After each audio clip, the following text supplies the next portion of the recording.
मित्रों, आपकी बात आपके साथ राकेश मोहन त्यागी यूट्यूब चैनल के इस 52वें अंक में आप सभी का हार्दिक स्वागत अभिनंदन। मित्रों, हम सब ने देखा है कि कैसे पूर्व में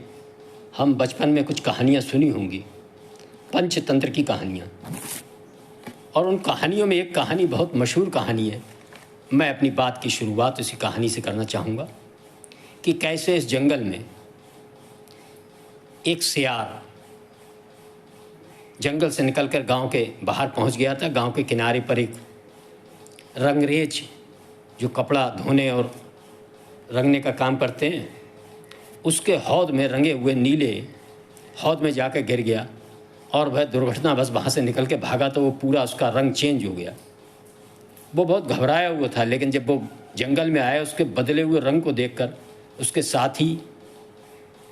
सियारों ने और अन्य लोगों ने बड़ा आश्चर्य अनुभव किया कि ये कौन सा जीव आया है, और उससे भय खाकर उसको आदर देने लगे। और वो कुटिल बुद्धि धूर्त सियार ने इस चीज़ का प्रचार प्रसार कर झूठा कि मैं एक बहुत दैवी शक्ति और मैं आप सबके ऊपर राज्य करने के लिए उत्पन्न हुआ, ऐसा करके उसने फैलाया। और उसके इस झूठे छल प्रपंच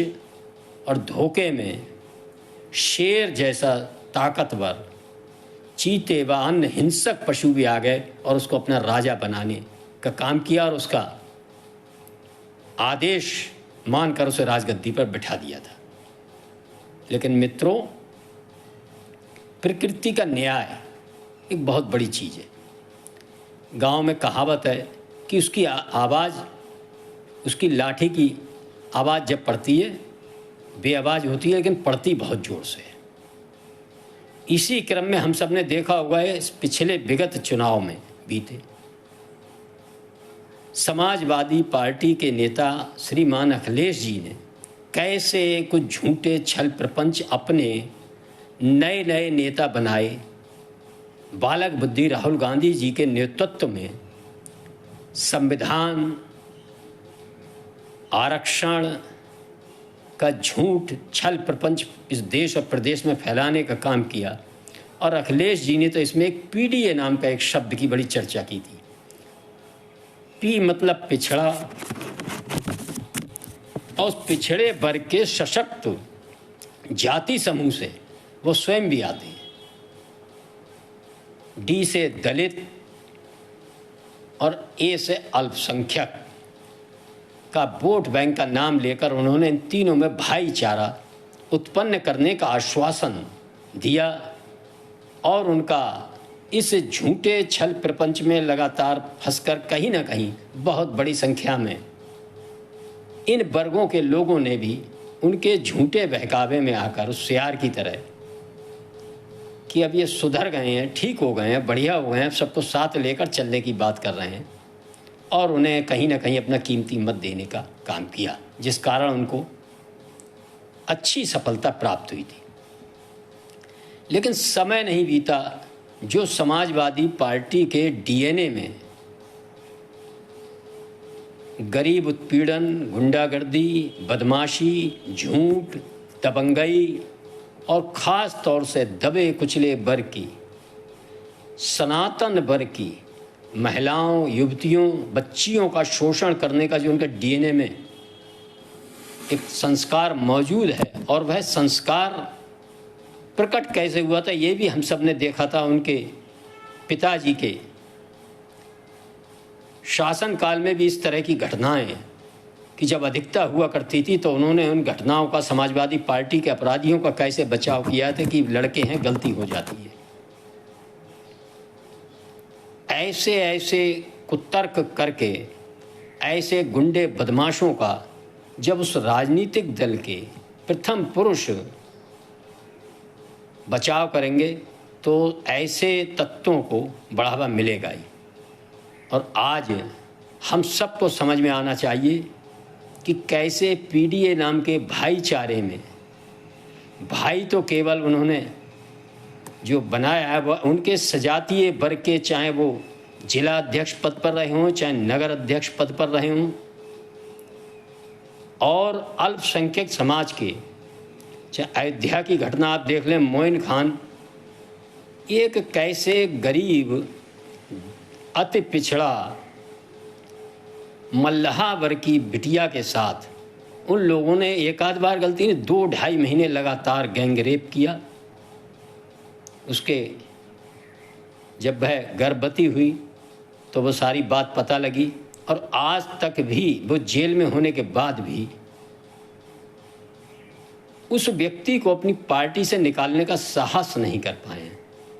क्योंकि जो भाईचारा उन्होंने बनाया था उसमें वह भाई था और चारा वह गरीब की बेटी बनती है। इसी क्रम में मित्रों, हम देखते हैं हरदोई के अंदर एक उनकी पार्टी के पूर्व जिला अध्यक्ष जैसे पदों पर रहे व्यक्ति, जिन पर 2-2, 3-3 बार गुंडा एक्ट लगे, वो कैसे एक अधिवक्ता को हरदोई के अंदर चारा बनाकर उसकी हत्या कराने का काम करते हैं, और दर्जनों उन पर कोई ऐसा आईपीएस की धारा नहीं है, आईपीसी की, जिस इन पर दर्ज ना हो। लेकिन कैसे कैसे लोगों को इनकी पार्टी में संरक्षण, पद और महत्व मिलता था, वो पुरानी बातें तो आप भूल जाइए, मुख्तार अंसारी आज जैसे राजनेताओं की। लेकिन निचले स्तर पर भी और मध्यम स्तर पर, उच्च स्तर पर हर जगह समाजवादी पार्टी में ऐसे डीएनए वाले लोगों की भरमार है। और मैं एक बात के लिए बधाई देना चाहूँगा अखिलेश जी को कि उन्होंने वास्तव में अपने पिता के पद चिन्हों पर चलने का काम किया है। उनके पिता ने कहा था कि बच्चों से गलती हो जाती है, उन्होंने एक कदम और जाकर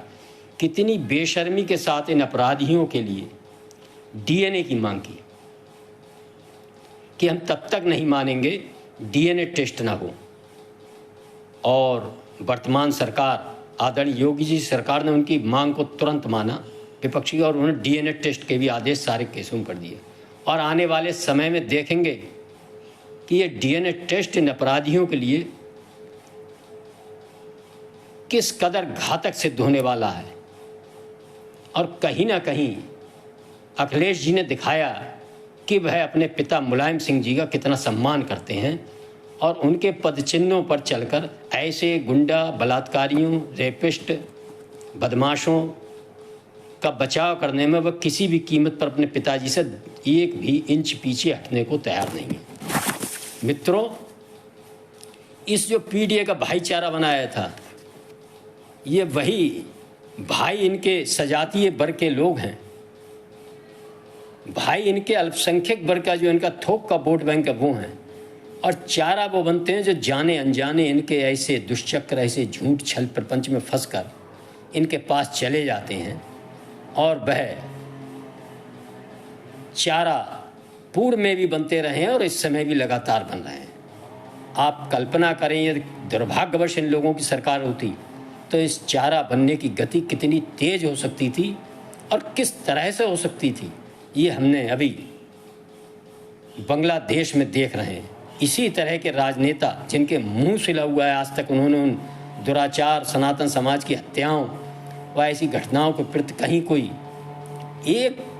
वाक्य भी नहीं बोला है। ये हम सबको समझ में आना चाहिए कि केवल और केवल इनका काम ये है कि भाईचारा के इस नारे में कुछ भाइयों के सामने हम सबको चारा बनाकर पेश किया जाए। मित्रों, इसी क्रम में जिनके नेतृत्व में आज समाजवादी पार्टी व अखिलेश जी राष्ट्रीय स्तर पर चमकने का प्रयास कर रहे हैं, ऐसे उनके नेतृत्वकर्ता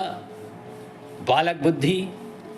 राहुल व उनकी बहन जो कहती थी लड़की हूँ, लड़ सकती हूँ, आज तक उन्होंने अयोध्या हो, चाहे कन्नौज की बिटिया को न्याय दिलाने की बात हो, चाहे अन्य जो घटनाएं हुई हैं उनमें हो, उन्होंने उधर देखने का भी फुर्सत नहीं मिली है। उसके मूल में यही कारण है, दोनों एक दूसरे के सहारे वो राष्ट्रीय स्तर पर बढ़ना चाहते हैं और कांग्रेस पार्टी समाजवाद पार्टी की वोटों के सहारे उत्तर प्रदेश में अपना स्थान तेजी से बनाती जा रही है, बनाने का प्रयास कर रही है। और इसीलिए वो ऐसे बलात्कारियों, गुंडागर्दी वाली पार्टी के कंधों पर सवार होकर इस प्रदेश की जनता को बेवकूफ़ बनाने का काम कर रही है, हम सबको भी समझ में आना चाहिए। अपराध करने वाला तो दोषी होता ही है, लेकिन उस अपराध को बढ़ावा देने वाला, उस अपराध के प्रति मौन समर्थन देने वाला उससे भी बड़ा अपराधी होता है। तो कांग्रेस पार्टी अपनी इस जिम्मेवारी से बच नहीं सकती। मित्रों, जो मैंने आपको सियार की कहानी बताई थी, उसमें जब एक दिन राज दरबार चल रहा था, सियार साहब बैठे थे रंगे हुए पूरी तरह और पूरा सब पे आदेश कर रहे थे और बड़ा सब पे अपना नेतृत्व झाड़ रहे थे। अचानक बारिश आ गई और उस बारिश में उस सियार का जो रंग नीला था वो उतर गया, और वो नीला उतरने के बाद वो अपने वास्तविक रूप में आ गए। और सियार महाराज जब वास्तविक रूप में आ गए, सारा माजरा वहाँ बैठी जनता रूपी सब जीव जंतुओं की समझ में आ गया, और जनता और वहाँ हिंसक पशुओं ने जो वास्तव में सियार साहब का जो हाल किया वह आप सब समझ सकते हैं। उस कहानी के अंत में आपने पढ़ा होगा। निश्चित ही उत्तर प्रदेश की जनता, इस देश की जनता ने इन घटनाओं के माध्यम से समाजवादी पार्टी के नेतृत्व को टीवी पर किस प्रकार बेशर्मी के साथ अपनी पार्टी के इन जघन्य अपराधियों का बचाव करते हुए देखा होगा। और जिन्होंने जाने अनजाने में ऐसी पार्टियों को अपना कीमती मत चुनाव में दिया है, उनको अपने कलेजे पर हाथ रख के एक बार विचार करना चाहिए। मेरे परिवार, मेरे मोहल्ला, मेरे पड़ोस, मेरे समाज की बच्ची, महिला, बालक या वो एडवोकेट, ऐसे लोगों के साथ ये घटनाएं अगर हो गई होती तो मैं अपनी आत्मा को क्या जवाब देता, अपने बच्चे बच्चियों, अपने परिवार, अपने समाज को क्या जवाब देता। मित्रों, मेरा आज इस घटनाक्रम, इस कहानी के माध्यम से ऐसे सियारों को पहचाने जो चुनाव के समय कभी संविधान बचाने का,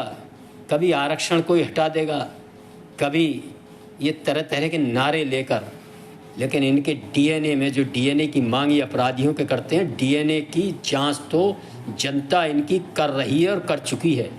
इनके डीएनए की जांच वहीं से शुरू होती है जहां इनके पार्टी के प्रथम पुरुष ने कहा था लड़के हैं, गलती हो जाती है। कैसे इन्होंने अपराधियों को लगातार एमपी एमएलए बनाकर विभिन्न पदों पर प्रतिष्ठित करने का काम किया, ये हम सब ने देखा है। और थोड़ी सी शक्ति मिलने के बाद जो जनता ने इन्हें दे दी थी, इनके बुलावे में आकर किस प्रकार इनकी पार्टी के लोगों ने इतना कठोर शासन होने के बाद भी कैसे गरीब की बहू बेटियों, उनकी ज़मीनों, उनके सम्मान, उनकी इज्जत पर हमला बोलने का प्रयास इनके अल्पसंख्यक समाज, इनके पिछड़े समाज के, इनके सजातीय बंधुओं ने अति पिछड़े लोगों पर ही करने का काम किया, चारा बनाने का काम किया। ये हम सबकी समझ में आना चाहिए, मनन करना चाहिए, चिंतन करना चाहिए, विचार करना चाहिए। और समाजवादी पार्टी के लोगों से, जो स्थानीय और इंडी गठबंधन के नेताओं से पूछना चाहिए कि आखिर आपको बांग्लादेश की घटनाओं में बोलते हुए भी आपके नेताओं को झिझक है? आखिर आप इन लोगों का समर्थन क्यों करते हैं? वह इन मुद्दों को जनता के बीच ना आकर तरह तरह के नए एजेंडे चला देते। इनसे बचकर इनसे इन प्रश्नों पर जवाब लेना चाहिए। और मेरा अनुरोध है, निश्चित ही आप भी, जो समाजवादी पार्टी के इन गुंडे माफियाओं ने अपने कर्मों की बारिश के द्वारा जो अपराधों की बारिश कर दी है और जिस पर आदरणीय योगी जी ने कठोर कार्रवाई की है, ये हम सब देख रहे हैं, कोई नहीं बचेगा। और उस कठोर कार्रवाई में डीएनए टेस्ट करने का जो उन्होंने अपराधियों का वो भी मान ली है सरकार ने। लेकिन मेरा अनुरोध है कि हम सब भी इनका डीएनए टेस्ट करें। ऐसी राजनीतिक दल, ऐसी पार्टियों का इन घटनाओं के माध्यम से निश्चित ही करेंगे और इनको डीएनए की रिपोर्ट इनके नेताओं को अभी से दिखा दें। आशा है आप सब, यदि मेरे इस YouTube चैनल, आपके अपने YouTube चैनल आपकी बात आपके साथ राकेश मोहन त्यागी पर प्रसारित अंक अच्छे लगते हैं, तो मेरा अनुरोध है कि आप सब इनको पूरा सुनकर लाइक करें, शेयर करें तथा इस चैनल को ज़्यादा से ज़्यादा सब्सक्राइब करें। धन्यवाद। जय श्री राम, जय श्री वाल्मीकि भगवान, भारत माता की जय।